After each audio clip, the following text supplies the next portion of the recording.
now called to order. And just to remind everyone, as you can see, we're once again social distance, which means that we will not be able to use electronic voting. You will not be able to be recognized by myself through the electronic system. So if the public and everyone would bear with us tonight, members of council, if you please raise your hand to be recognized. Then once you're recognized, you will have to push your own speak button. And please, when you're finished speaking, then you once again can hit it, and if not, then Andy will be able to take care of us from there. So with that being said, we'll move to our first item, which is Rural Digital Opportunity Fund. Mr. Manager. Yes, Mayor, Vice Mayor, members of council. At your February 3rd regular session, City Council received a presentation announcing the award of a grant to Spectrum from the Rural Digital Opportunity Fund for the installation of broadband services within the city's rural areas. Tonight with us is Eric Collins of Spectrum to provide an update on the Ardorf Grant Award and some additional information as we move forward. Eric?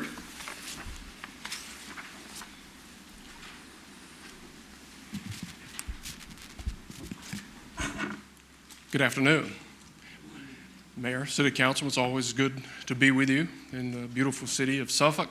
I had a chance to drive through it from the Eastern Shore. It was a long drive, but it was a good drive. So we're glad to be an operator here in the city of Suffolk. So I come to you tonight to have a discussion about the Rural Digital Opportunity Fund. Rural Digital Opportunity Fund is a way that the FCC determined that those rural areas across the country, it was a way for them to figure out how to get broadband out to these areas, because many of these areas where providers, where the density levels were so low that providers, because of the cost, needed assistance to get to those areas. And through the Rural Digital Opportunity Fund, the FCC allocated funds for the RDOF through a reverse auction. So across the United States, the Rural Digital Opportunity Fund identified in every county census blocks that were underserved or unserved. And from that, in each county, a provider or providers had the opportunity to look at this auction and determine whether or not they wanted to be in the bidding process. And so that is the reasoning for the Rural Digital Opportunity Fund. So in Virginia, we had 3 areas that we provide service for, at least in the eastern portion of Virginia, for Rural Digital Opportunity Fund. One being Suffolk, one being Southampton, and one being at Isle of Wight. We have some areas in the western part of Virginia that is also a part of this. So the Rural Digital Opportunity Fund, we're in the first phase of that. We expect that there's going to be an additional phase for providers to bid on, and through the bid process, it's unlike other bidding process. It's what we call a reverse auction. It is where the providers look at these areas and they determine that in these areas, on this page here, you can see from as far as the Virginia RDOF requirement is, the total support for RDOF was $238 million for the state of Virginia. So Charter's RDOF support for that, which means those are support dollars they received from the FCC, was a little over $18 million, which was 8% of the total of what's was awarded to Virginia. Keep in mind that Charter's footprint is very small in Virginia, that is limited to 5 counties. So with RDOF, we're going to end up with some additional counties in that area, being Greensville County. Also in this, we'll look at the locations of support was 186,000 locations in the state of Virginia, which comes to about 11.3% of the total award that was awarded to the state of Virginia. So here on this map, you will begin to see the city of Suffolk, and you will notice in the dark green areas, those dark green areas are the census block groups that the FCC sent out for auction that Charter bid on through a reverse bid process. And the lowest bidder, of course, wins that auction. And because we're a service provider here, we really wanted to provide service within the footprint, within the areas that we provided. So if you look at the map, you will notice the very southern portion, and it wraps around toward the Holland area, Holland Tower area, and up in the Whaleyville area, you'll see where our RDOF award auction is located. On the next screen, you'll see where Charter and the city, of course, we're partnering with another means to get to unserved areas, that being through a potential CARES grant that we're looking at to reach unserved areas. One other thing that I would like to bring and make you aware of is that in those unserved areas, we're looking at potentially over 1,600 households that we're looking to provide in the unserved areas, which is what we call the RDOF areas. We're hoping and we're pleased that we're able to win the award, and we hope that the city of Suffolk will work with us on continued potential partnerships to even expand from those RDOF award areas, which are really rural. I'll make a statement that I made earlier today. How RDOF works, when the FCC looks at what census block groups they need to determine how they're awarded and how they choose those census blocks, it comes down to a point, like I said earlier. But with providers, all providers typically in the area of service, they typically serve those areas that are contiguous to their system. In other words, those areas where the households have density, they make a difference as to whether a provider goes out to build that, because we're a public company. We're looking at a Fortune 500 company, top 100. We have to have a return on our investment for our investors. So those rural areas is what the FCC determined, said, these areas, the density level is really so low, so let's put those out there. And of course, the support of those dollars will come forth. And then with the third round, what we're going to see is that those areas that are well below the density level, those density levels may come down to 1 to 2 homes per mile. Where we're at with the first round may be homes of 4 or 5 homes per mile. So that was the support system and the reason for the RDOF and why Charter really was involved, because it made a difference with the FCC being involved with the deployment of RDOF. And at this time, I'll be glad to take any questions. Thank you, Mr. Collins. Council, questions? Very good. Councilman Johnson? A lot of this is in my borough. I represent the whole. Good. To get turning. I got it. Yeah, I got it. The Holy Neck Borough, which is basically Holland and the rural areas.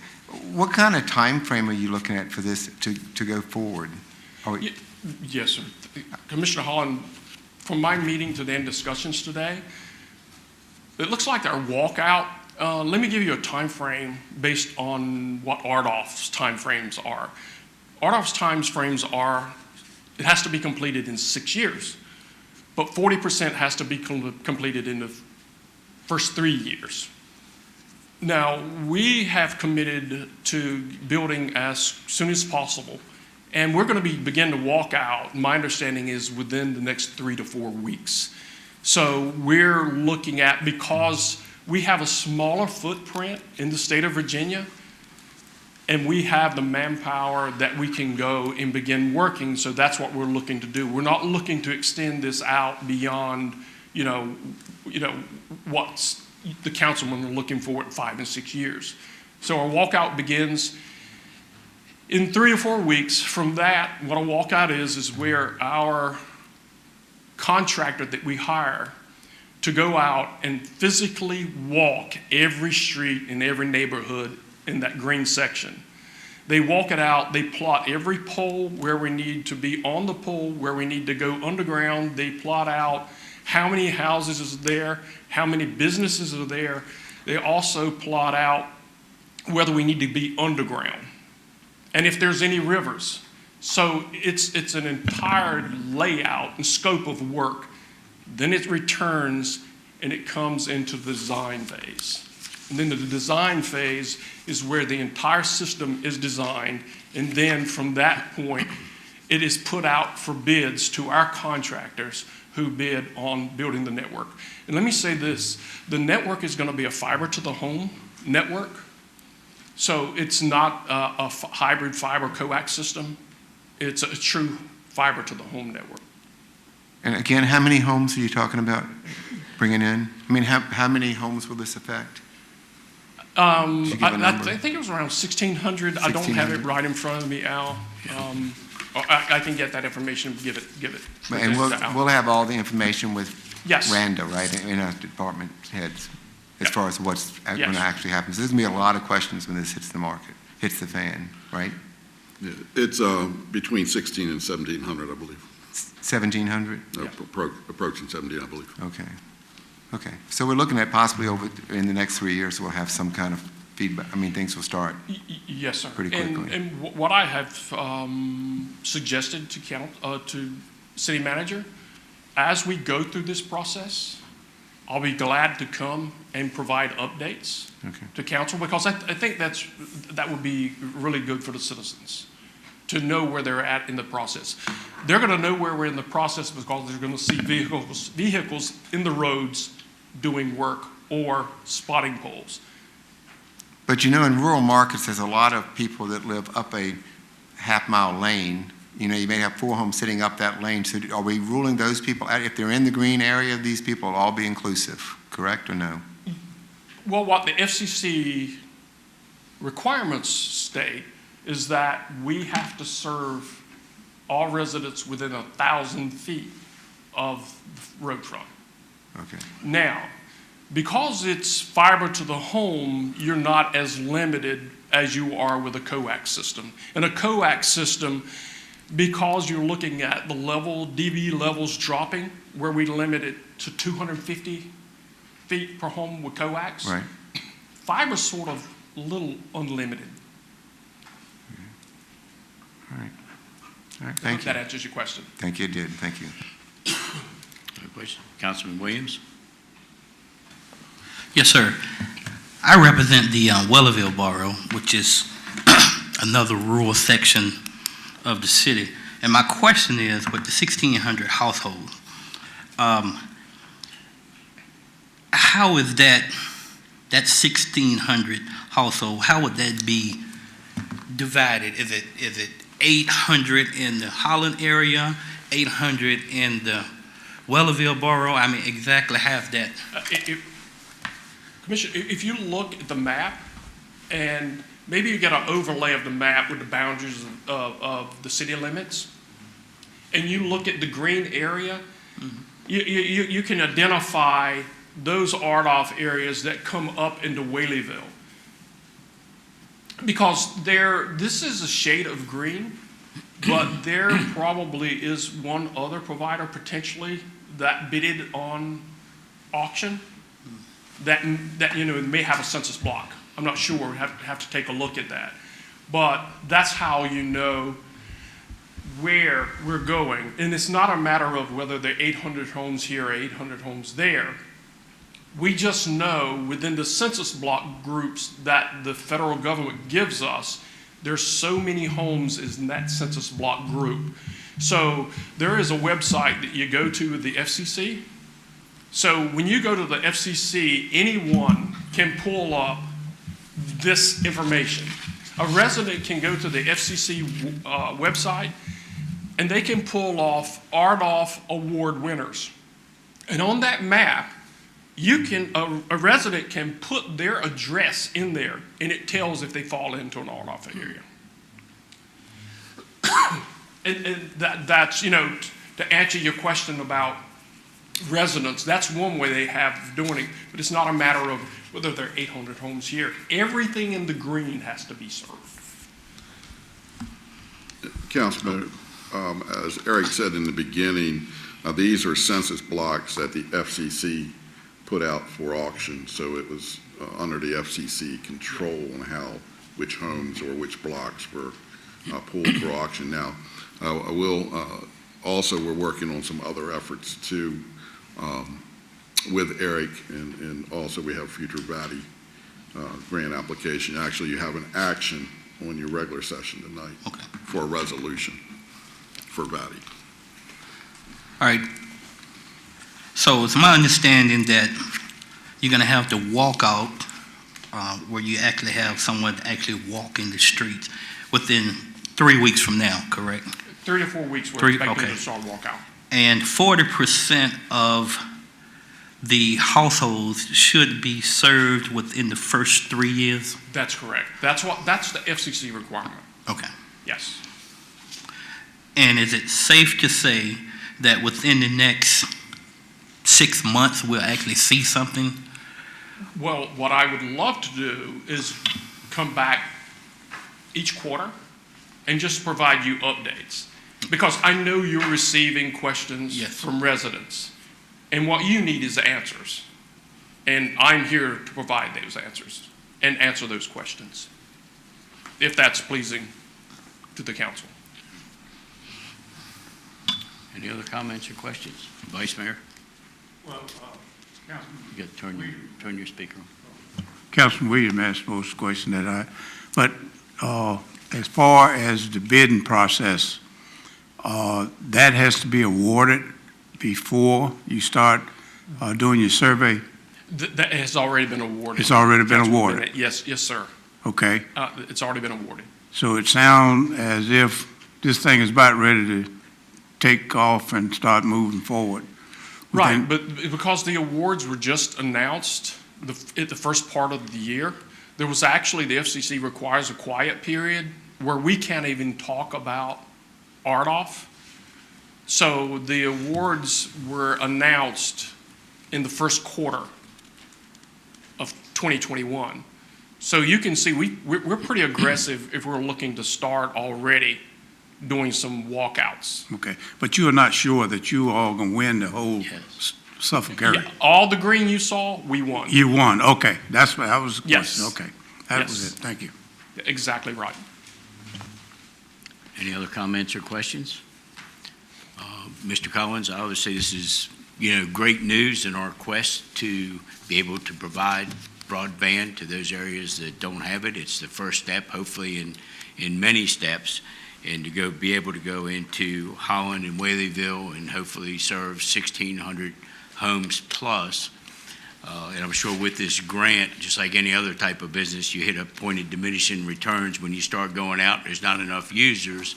So basically, this is being supplemented to make it financially feasible from a business standpoint to connect, this many more residents. That is And correct. as I said, hopefully this is just a start of where we'll be able to go, and this combined with the other broadband initiatives we have, such as the regional broadband, with the goal of being able to get broadband service to all of our citizens. Yes, So sir. once again, thank you, and I'm looking forward to quarterly reports. Yes. Thank you very much. Okay, our next item is a legislative update. Mr. Manager? Yes, Mayor, Vice Mayor, members of council. At this time, the city attorney and his staff will provide council the update on legislation adopted at last session. Mayor, Vice Mayor, members of council, today we're here to provide you with update on some of the legislation that was passed by the General Assembly during their 2021 session. Next slide, please. So during that session, actually, they ran over, so the first session of the General Assembly is actually 2 sessions. They had the main session, and then they had a special session, which was now categorized as Special Session 1 because they've now just finished Special Session 2. But during those 2 sessions, 2,588 bills were introduced. Of that, 1,275 passed and 870 failed. and there were 0 vetoes this session. So the purpose of our presentation is to give you some information about bills that we see that may have some financial impact to the city, require some type of administrative changes, how we operate, not necessarily new laws, but then also those pieces of legislation that allow you to pass new ordinances and do new things that you weren't allowed to do before. So I will start out with the first bill, and that is House Bill 1890, which deals with elections. This bill has quite a bit in it. I've focused mainly on the part that affects the city the most. It does include things such as the Attorney General now has the authority to sue localities if they violate certain provisions within this bill. But the main thing that affects us is that it changes the way we make changes to our election districts or things like where the registrar's office is located, and this will even impact the upcoming decisions on redistricting. So the General Assembly has a two-step or a two-choice process for when you want to make an election change. The first is that you would need would essentially take about 75 days to get to make any new change effective. Because you would have to provide notice to the public and provide a 30-day comment period for the public. So you would draft up the proposed change, it would be placed for the public to review and comment on, and that would also include at least one public hearing before the City Council. And then if you don't make any changes after you've had the public comment period, then you can move to a vote, and then after it's voted on, there's another 30-day period where the action does not take effect to give individuals a chance to review it and file any challenges they may have, either with the Attorney General's office or in court. If changes are made after the public comment period, then you need to provide an additional 15-day comment period, and then you may pass whatever the change is, and you still have the 30-day waiting period.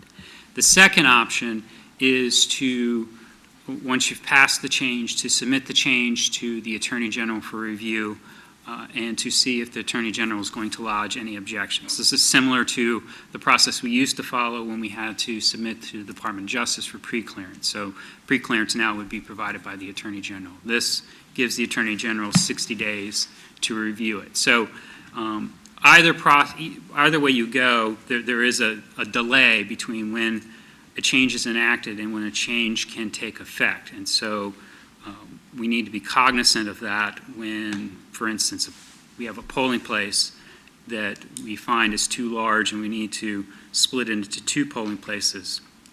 We need to do this far enough in advance that we don't run up against the 60-day limit on making changes to those things. So we're looking at now to make a polling place change for an upcoming election, we would need to do that in spring or no later than June in order to get through this whole process without running up against that 60-day period.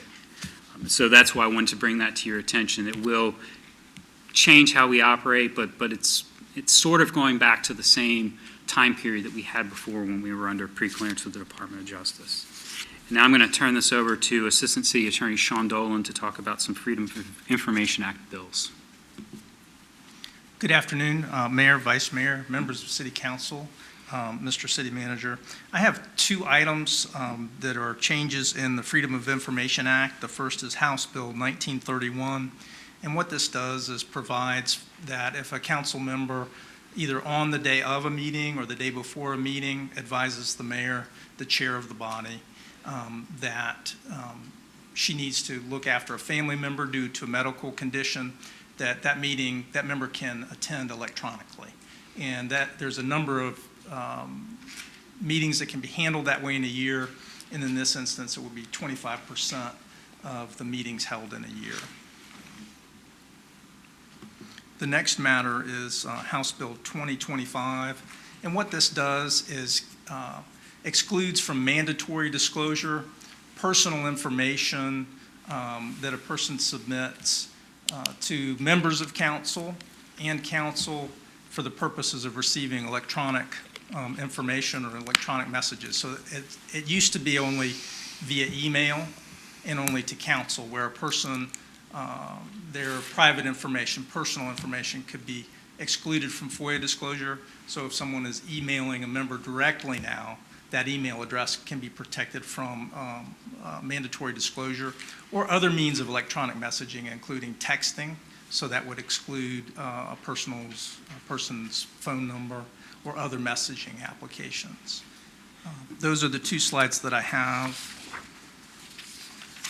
Our next presenter will be our Deputy City Attorney, Carla Carter.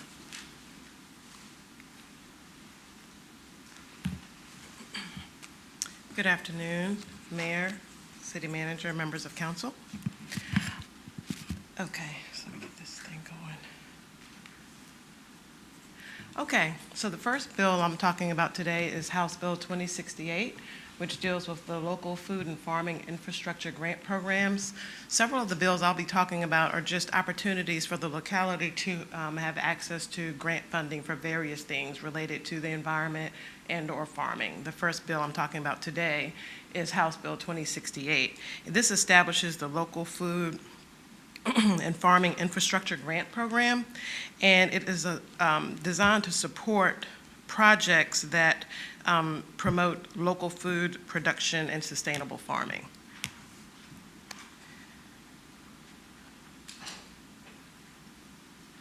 The next bill is Senate Bill 1309, Local Stormwater Assistance, Flood Mitigation, and Protection. Senate Bill 1309 authorizes grants that are a part of a flood and mitigation protection plan that's been adopted by the city. Right now, before this bill passed, the current law only allowed, the previous law now, only allowed such funds to be used for the construction and improvement or repair of a stormwater managed facility. So now they have allowed for elements related to flood mitigation and protection with an emphasis on nature-based practices. Now, the city would have to create a fund, a local fund, that would, where this would apply. Right now, the city does not have that, but I'm just letting you know the options were the city to adopt such a program. Stormwater Local Assistance Fund, Senate Bill 1404, deals with Chesapeake Bay projects. This bill authorizes grants that are awarded for eligible projects in localities with high or above average fiscal stress, as reported by the Commission on Local Government. These grants can be used as it relates to total maximum daily load, TMDL requirements, in our efforts to reduce or lower our TMDL requirements in the Chesapeake Bay.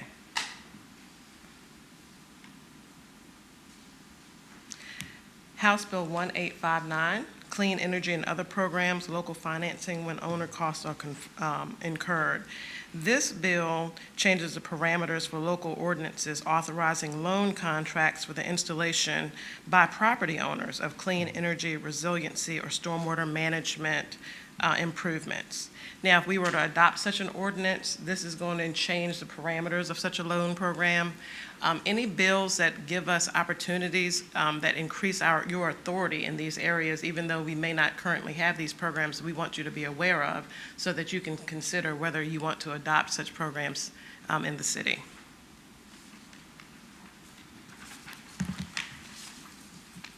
House Bill 1919 deals with local green banks, and this authorizes localities to establish green banks to promote the investment in clean energy technologies. Those clean energy technologies are defined in the bill, but this is just an additional tool for localities to use to incentivize clean energy projects. House Bill 1834, electric generating facility closures, public disclosure, and integrated resource plans. And this bill requires each owner of a large carbon-emitted power plant to provide notice to the relevant localities and state agencies about the decision to close the plant within 30 days of making such a decision. I don't know if Suffolk is directly impacted. I forwarded this to the city manager, but I wanted everyone to know about this, legislation. Economic development, Senate Bill 1298, tourism improvement districts. Localities are now authorized to create these tourism improvement zones or districts, and it's called a tourism improvement district plan. And it consists of fees charged to businesses and are used to fund tourism promotion activities and capital improvements. There are no code changes required unless you decide to adopt such an ordinance creating this district.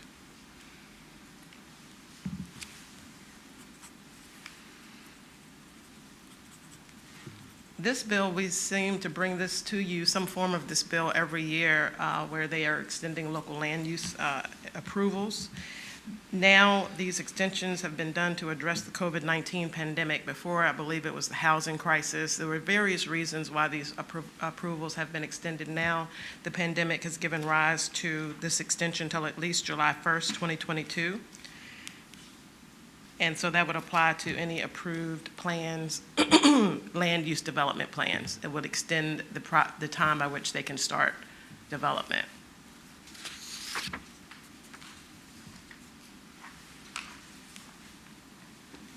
House Bill 2054 deals with the comprehensive plan and transit-oriented development. This amends Title 15.2 of the code relating to comp plans and transit-oriented development to include the reduction, modification, or waiving of local parking requirements or ratios to the strategies that may be included when certain larger localities consider incorporating strategies to promote transit-oriented development in reviews of their comp plan.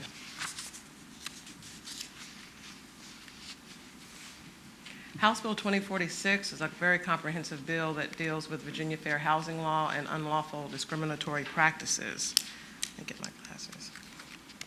I was wondering why I was squinting. I didn't have my glasses on. This bill amends Virginia Code sections 36-96.3 through 36-96.17 to prohibit localities, any locality, its employees, or its appointed commissions from discriminating in the application of local land use ordinances or guidelines, or in the permitting of housing developments on the basis of race, color, religion, national origin, sex, elderliness, familial status, source of funds, sexual orientation, gender identity, military status, or disability. All of these factors are prohibited in the consideration or permitting of housing development. Also, if the project contains a certain number of affordable housing units, you are prohibited from discriminating on the basis of the fact that it may have an affordable housing component.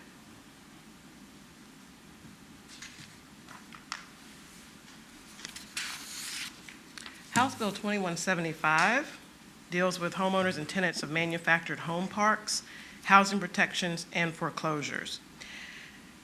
Now, as it relates to localities are required to incorporate into their comprehensive plan amendments, any amendments made after July 1st, 2021, strategies that promote manufactured housing as a source of affordable housing, including strategies such as the preservation of existing manufactured housing communities, the creation of new manufactured home communities, and the creation of manufactured home subdivisions.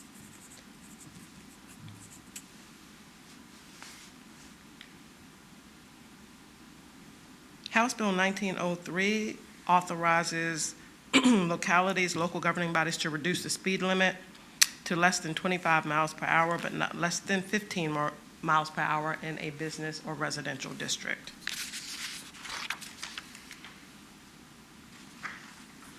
House Bill 2318 deals with test driving vehicles.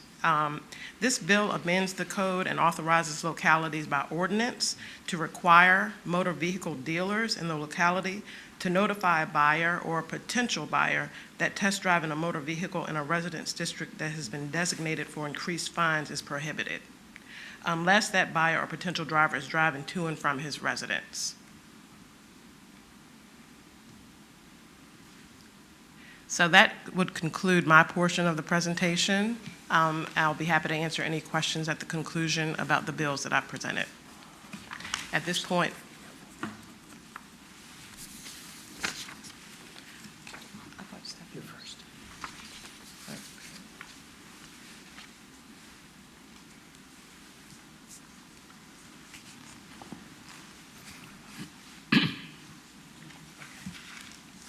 miscommunication there about this part that Stephanie's going to be handling, but I'm going to start off with a discussion of the Cannabis Control Act. And what I'm going to be talking about is the legalization aspect as it relates to retail sales and local referenda. So the local process for this referenda is effective July 1st, 2022.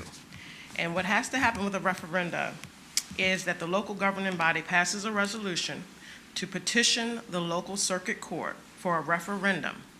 And the question for the referendum is whether retail marijuana stores should be prohibited in the locality. The local circuit court is the one that sets the date for the election.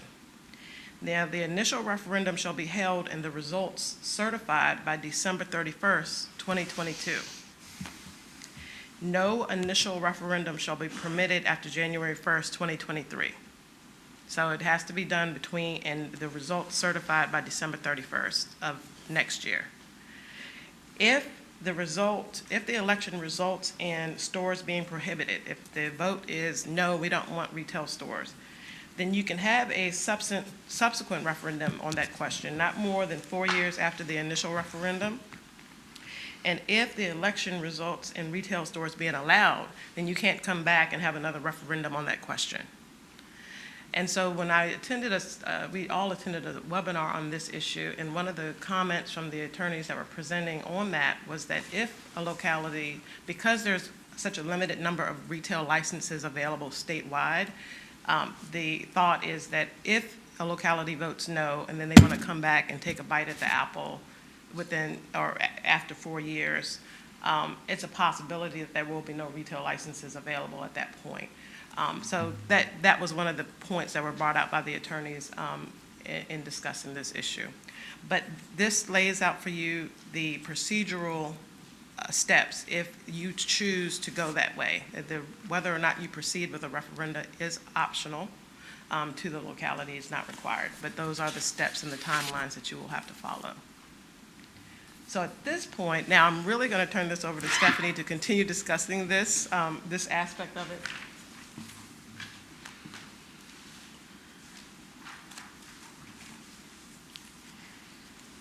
Good afternoon. So we're going to continue discussing regarding the Cannabis Control Act, specifically House Bill 2312, Senate Bill 1406.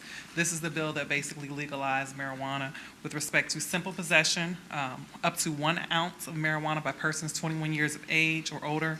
It's a very detailed bill. In this bill, it also states that the consumption of marijuana in a public place is prohibited. It also goes on to talk about the ability for a person with a marijuana in the form of cannabis oil, if they have a valid written certification, basically a prescription, then that is permissible, but that is the only way that they can have the, in essence, what we call CBD oil. It also goes on to talk about the limitations on dissemination of criminal history record information related to certain marijuana offenses, as well as the social equity provisions, and provide support and resources to persons and communities that have historically and disproportionately been affected by drug enforcement. This bill, as Ms. Carter just stated, it has a lot of staggering dates. So with respect to the legalization, that was July 1 of this year, as I'm sure you all know, but then other things will have to be reenacted to take an effect at the earliest after the 2022 session. So July 1st, 2022 would be the rest with respect to that. As far as what the city is doing, it is going to require review of personnel policies, and that has already started, so just to make you all aware. Moving to Commonwealth Public Safety, House Bill 5058, Senate Bill 5029. This deals with certain prohibitions on law enforcement. This bill actually came from the 2020 special session, but it didn't go into effect until March 1st of this year. This bill specifically prohibits a law enforcement officer from lawfully stopping a motor vehicle for operating without a light illuminating the license plate, where the rationale for the stop is defective or unsafe equipment, without brake lights or a high mount stop light, without an exhaust system that prevents excessive noise, with certain sun shading materials and tinting films, and if there are certain objects suspended in the vehicle. It also provides that an officer may not lawfully stop, search, or seize any person, place, or thing solely on the basis of the odor of marijuana, which kind of ties into the new laws that we just spoke of with the Cannabis Control Act. Also, no evidence discovered or obtained as a result of such unlawful stop, seizure, or, search or seizure will be admissible in court if this is the basis, one of these is the basis. This bill also, what I want to point out, prohibits the enactment of any local ordinance that would establish a primary offense when the corresponding provision in the Code of Virginia is a secondary offense. It also would prohibit any local ordinance relating to the ownership or maintenance of the vehicle from being caused to stop or arrest a driver unless it's a jailable offense. Moving to the Alcohol Beverage Control Act, House Bill 2131. This allows or adds the chief administrative officer of a locality to the list of persons who may be sent notice of certain license applications by the Board of Directors for Virginia ABC. The bill also examines the definition of criminal blight, for which the locality may require a property owner to take corrective action to include a condition existing on real property that endangers public health or safety and is caused by the regular presence on the property or persons in possession of controlled substances and the discharge of firearm under certain conditions. Also under Commonwealth Public Safety, House Bill 5055, Senate Bill 5035. This is the bill that addresses the locality's ability, it's optional, but allows a locality to establish a law enforcement civilian oversight body. This body would be able to investigate and issue findings on complaints from civilians regarding conduct of officers as well as civilian employees, investigate and use findings on incidents including the use of force, death, or serious injury to any person held in custody, serious abuse of authority or misconduct, allegedly discriminatory stops, and other incidents as to conduct. It would make binding disciplinary determinations in some cases. It would investigate, that body would be allowed to investigate policies, practices, and procedures of law enforcement agencies, make recommendations, review all investigations conducted internally by law enforcement agencies, and issue findings as to the accuracy, completeness, and impartiality of such investigations, as well as request reports of the annual expenditures of that agency and make budgetary recommendations. And lastly, make public reports on the activities of law enforcement civilian oversight body. Please note that this does not apply to sheriff's departments and that it provides that an officer who is subject to a binding disciplinary determination under this particular law, they may file a grievance requesting a final hearing pursuant to the locality's local grievance procedures. And this is another bill that was from the 2020 special session, but it went into effect this past July. And I'm sorry, I apologize. Real quick, just want to note that this is a bill that if council chose to create this body, then a city code amendment would be necessary. House Bill 5072 deals with law enforcement misconduct. This authorizes the Attorney General to file an action or to seek to conciliate through the Division of Human Rights any unlawful pattern and practice against the Commonwealth or locality wherever the Attorney General has reasonable cause to believe that law enforcement officers of an agency of the Commonwealth or any locality are engaging in a pattern or practice that deprives persons of rights, privileges, or immunities secured or protected by the laws of the United States and the Commonwealth. It also empowers the Attorney General to issue a civil investigative demand if the Attorney General has reasonable cause to believe that an unlawful pattern or practice violation has occurred. Also authorizes the Attorney General to enter into a conciliation agreement with the locality to resolve an unlawful pattern or practice and provides that such agreement may include a court-enforceable deprivation of certain local funds if the locality fails to abide by the agreement. And this is also from the 2020 special session and went into effect in March. Under crimes and offenses generally, House Bill 2168 deals with illegal gambling, the skills games, provides that any person who conducts, finances, manages, supervises, directs, or owns gambling device that is located in an unregulated location is subject to a civil penalty up to $25,000. The bill provides that the Attorney General, an attorney for the Commonwealth, or the attorney for any locality may cause an action in equity be brought in the name of the Commonwealth or locality to enjoin the operation of the gambling device in violation of this section and may request attachment against all such devices and any monies within such devices. The bill also provides for any civil penalties brought in the name of the Commonwealth shall be paid into the literary fund, and that any civil penalties brought in the name of the locality shall be paid into the general fund of the locality. With respect to health, House Bill 2326, this expands to include all cities, the authority related to the regulation of child care services that is currently available at this point to certain Northern Virginia localities. This will have the effect of granting all cities the authority by ordinance to regulate child care facilities that provide regular care to one or more children not related by blood or marriage. If we would need to review the current policies in the current code to see if we come into compliance with this. And now I'm going to turn it back over to our city attorney. So what I'd like to do is just kind of summarize those things that City Council can think about and has the authority to take action on. The first is House Bill 1931, which is the electronic meetings. As I think we've discussed in the past, that requires, in order for council members to participate electronically, that requires City Council to adopt a policy. That's the procedure in the bill. So if City Council wants to take advantage of the existing as well as the new provisions regarding electronic meetings, the City Council would need to adopt a policy for that. Second one is Senate Bill 1309, which would be this establishing the Stormwater Assistance Fund.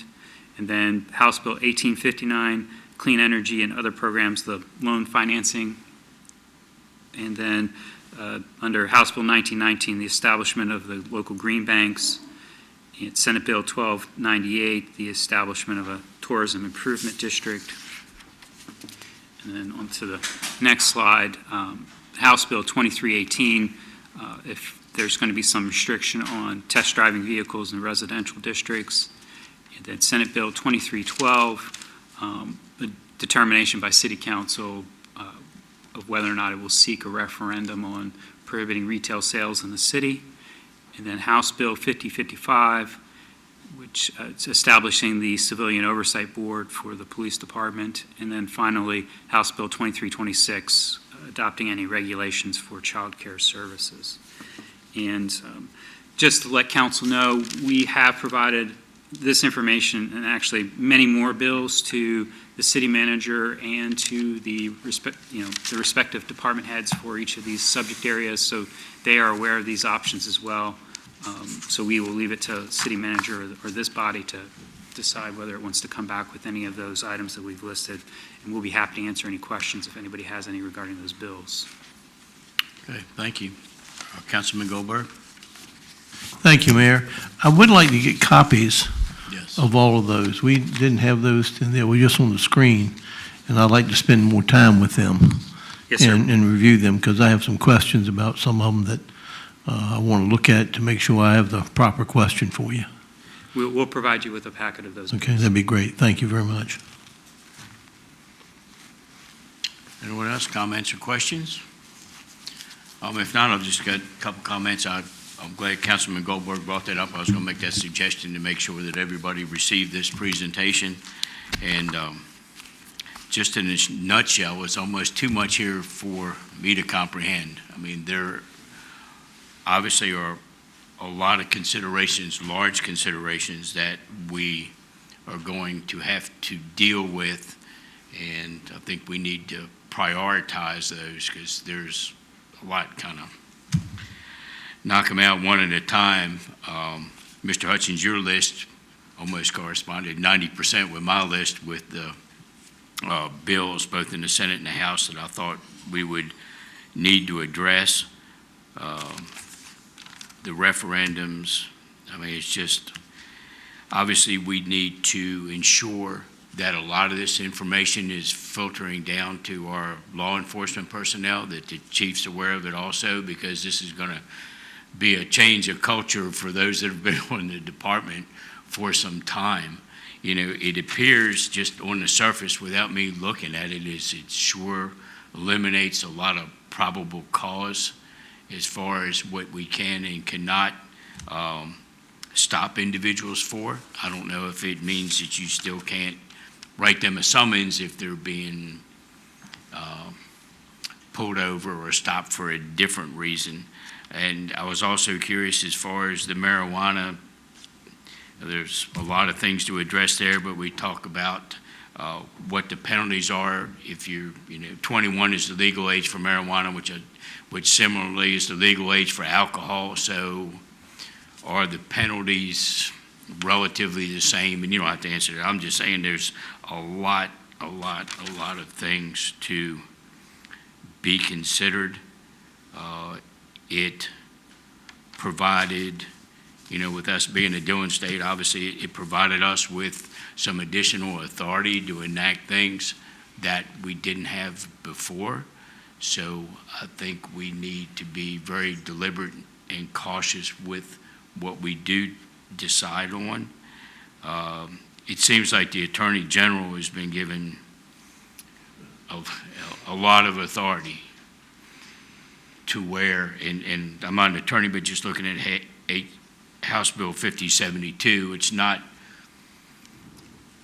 doing away with qualified or eliminating qualified immunity across the board, but it seems that if I read it right, the Attorney General will basically have the authority to pursue civil action against a locality if it's determined that there's a pattern somewhere, if I'm reading it right. So anyhow, I can sit there, I think we could talk about this for 3 or 4 hours with what I just looked at, but I think I know there's going to be a lot for this body to consider, some very, very large decisions. We just got to be very deliberate in what we're doing, make sure we get public input, and make sure that we are fully aware of any ramifications that could arise from what we decide to implement.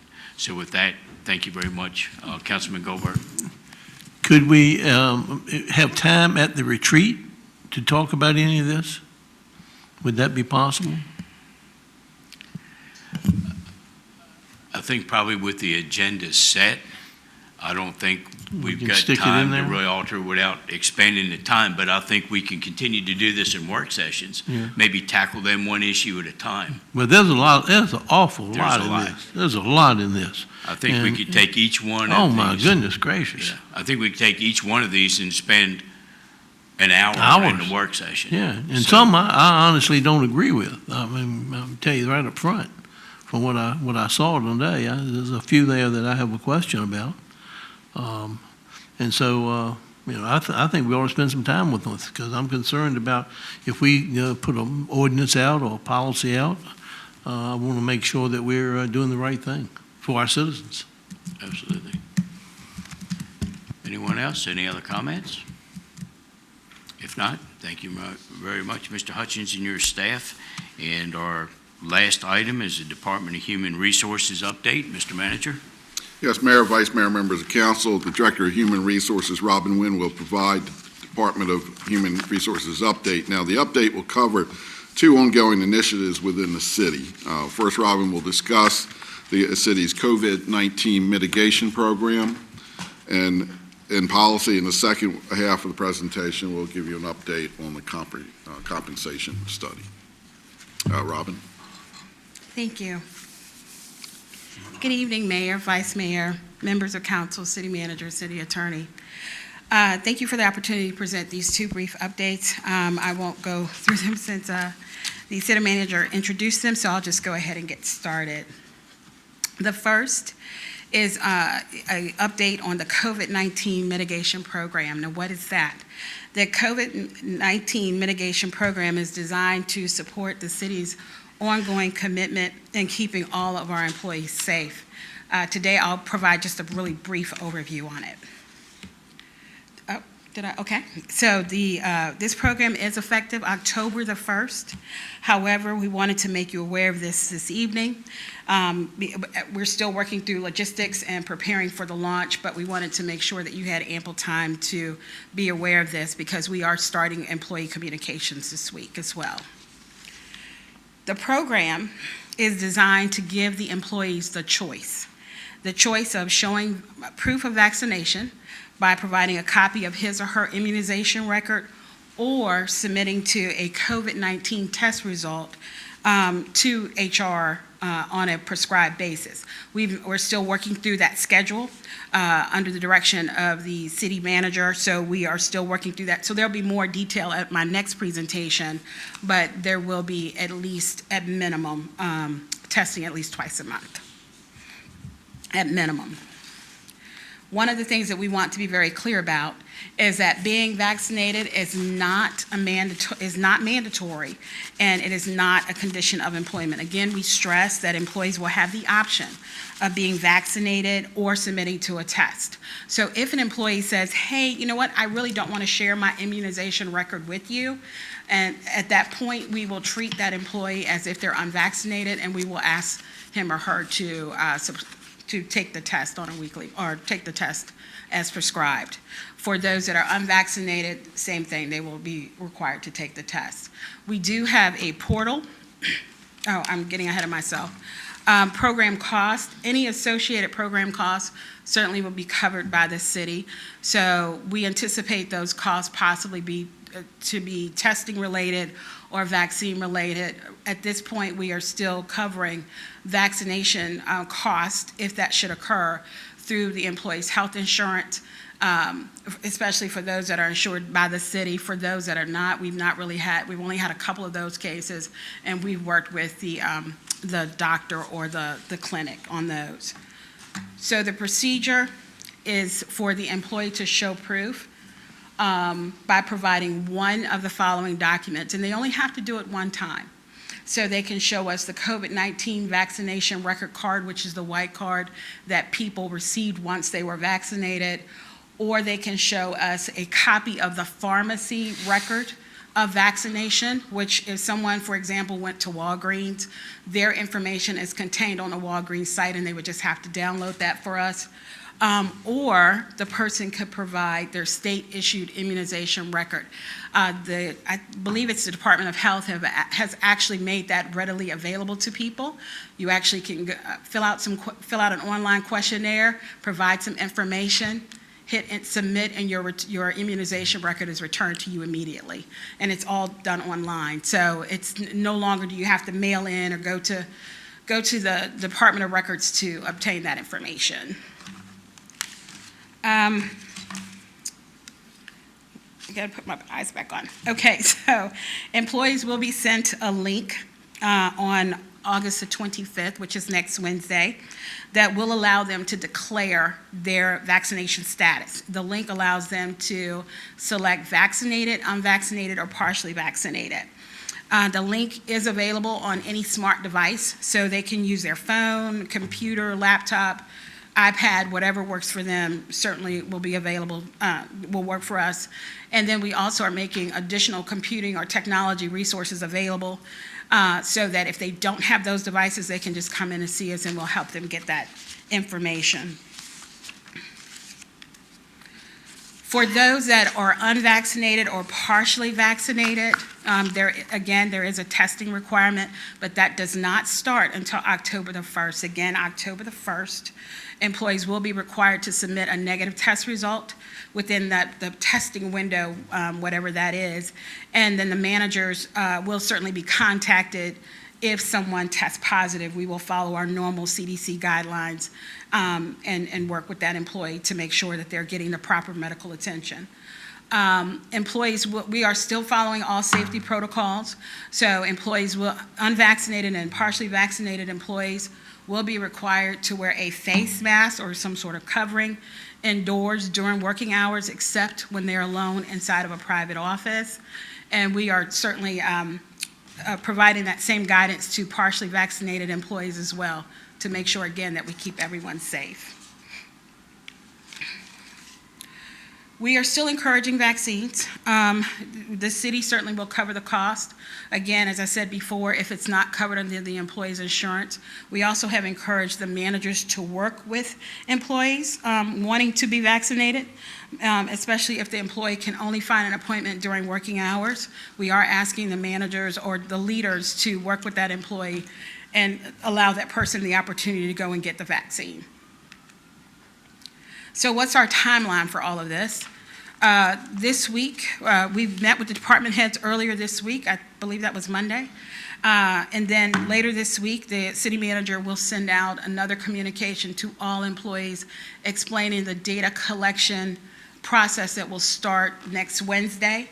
And it's our plan to keep that open for quite some time, so people will have the opportunity to actually submit their information if they so choose. Again, it is about a choice. So if the person doesn't want to do that, then there is something else that the employee can do. The COVID-19 policy, we've actually drafted a policy that's been reviewed and approved by the city manager as well as the city attorney. The effective date of that is October the 1st as well. With that, are there any questions? Council, any questions? I do have one question, Ms. Wynn, in regards Yes. to the process that we've established as far as the testing. I know when this was first announced, there were 5 other localities. Was it 5 or 6 together? It was 6 Six, I think. localities total. 6 total. They were Newport News, Hampton, Norfolk, Portsmouth, Williamsburg, and Suffolk. Okay, so of those 6 localities, is this process going to be, is it about the same throughout all 6? Do you know? Yeah, well, for many of them, it is about the same. We've talked to 3 different localities at this point, and they're following similar protocols. We've all kind of been working together to make sure that we're not doing something that's completely different than someone else. So yes. Okay, perfect. Thank you. There is some logistics that is going to be a little bit different from each community, Yes. and we're working through those, and that's going to really nail down our frequency of testing, whether it's weekly or every 14 days. Okay. All right, thank you very We're much. working through those logistics. Any other questions? No? Okay. Thank you. So my next presentation is on the compensation study, just to provide a very brief update on our progress thus far. The city conducted a bid process and followed the city's selection process and guidelines to select a consultant. We did select Evergreen Solutions, and the decision was based on 6 different factors, primarily knowledge and experience with the city and other localities, so really understanding what we do and how it's done here in the city of Suffolk. Certainly their relationships, we had 5 bidders. Out of all of the bidders, they had the relationships with most of the local municipalities. Available resources. A project of this size will require an organization to have dedicated staff that can get this done. Many of the other companies that we looked at, while they were awesome companies, everyone did a tremendous job, they may not have had the resources that could carry a project of this size. So that was one of our pieces. And then also looking at technology, because we do have so many people, we do need technology to be a part of our program so that we can collect information as quickly as possible, so that we can continue on with the project. And some of the organizations that we looked at were still using more paper-based solutions. And then certainly the commitment to our to our timeline. We made it very clear that, this is not a 2-year project, and Evergreen was willing to work with us within our guidelines and certainly within our timeline. And then certainly cost was one of the factors. Cost range, we looked at cost and decided that out of these 6 variables, Evergreen actually met all of them. Our current engagement, we're currently providing data and information to Evergreen. We've already started our process. We are preparing for the collection phase. We have project kickoff this week, and at that point, we will meet our dedicated project manager as well as a team that's been assigned. We are aware of who those folks are. We met them through the bid process, but we are now going to establish roles and responsibilities. Part of our strategy here is these 5 bullets. These are some of the things that we will be looking at. Certainly evaluating and recommending a revised comp plan that includes a step plan. We've made sure that they are aware of that. We also will be evaluating jobs and salaries to determine market competitiveness. Clearly we are competing in very different times right now. Also evaluating play structures to determine if there's any potential compression or internal equity issues that we should address. And then also looking at, equity issues and address any diversity-related issues as well. And then lastly, identify our current pay practices that don't align with the city's pay policies or practices. So we will be looking at all of that, and Evergreen will certainly be helping us to do that. The last time I was before you in June, council asked that I research which municipalities are currently using step plans. And at that time, I was not able to answer that, but we have done our research, and we found that right now, Norfolk is the only city using a step plan for their public safety departments. So that's what, that was our finding. With that, are there any questions? Mayor, if I may add something there, that we were given a timeline at our Yes. meeting, and that timeline still stands. I know Yes. 2 years just popped out there. That was just, Not let me clarify that statement there. yes, not an option. Councilman Fawcett, turn your speaker on. I keep forgetting. It's hard to remember that. I'm quite taken by the fact that, here we go again, evergreen. It's a sore word in my vocabulary because they didn't provide, or we didn't get, or it could have been a combination of both between the city and Evergreen, that we did not establish and fix this problem back when we paid a bunch of money out a few years ago. So it is paramount that we do this thing right this time. I want an end to this. I want this to come to an end and get where we're trying to get to with this step plan and be done with it. The manager just cleared it up because you blew my head off a minute ago when you said 2 years. We don't want to go 2 years. No, we have a timeline of the first of the year. Yes, we are And that's going to do aggressive, that. but it can be done if everybody puts their elbows down on the table and gets to it. And we are doing that, sir. And it needs to be identified early on, some kind of projected cost, because I've asked that we put some money aside in a fund to start working, whether it's 2, 3 million or whatever it's going to take, so we don't get the and we start pushing this back into budgets as we go further in. We got some things coming up with surpluses this year that could help divert some of that funding into those costs. So, and also team. The team, not just their team, but I hope we have a very aggressive team on our side of the house with managers that are working these different department heads rather, that are working these different groups that have expertise in their departments, that know what their departments need. So I'm going to stress this again because I don't want any surprises down the line. And I really do appreciate your presentation. But I'm looking for the end result here. And I'm looking for a comprehensive, great end to this problem that we've been dealing with. And it is a problem. And you're right, with the deficiencies out here trying to find people to do jobs, it's not all that easy when you're competing with other localities that are throwing money to get people to come into these jobs.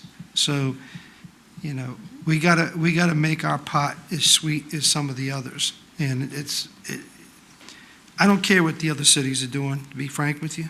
Okay. I care what we're going to do. And I appreciate you showing that. Shows me that I don't know what these other cities are doing, whether they've bypassed compression and pay problems. But I'm just glad we're looking and taking an approach that we're taking to try to fix this. So it's a sore thing on me. I've still got a wound I'm trying to patch up, and I'm hoping y'all will get it there so we can get beyond this. Thank you very much. Thank you. Council, any other comments? If not, I'm sorry, Vice Mayor? Well, just a brief comment. Thank you for your presentation, and Thank I you. know that you worked very hard trying to get this up and trying to keep us informed. And this is the first step, and I know it's going to take some time, and you want to do it right.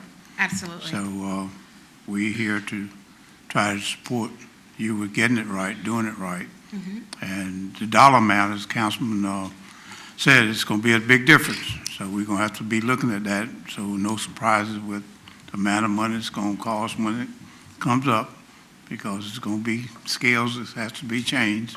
So we're going to have to really look at that when that comes about.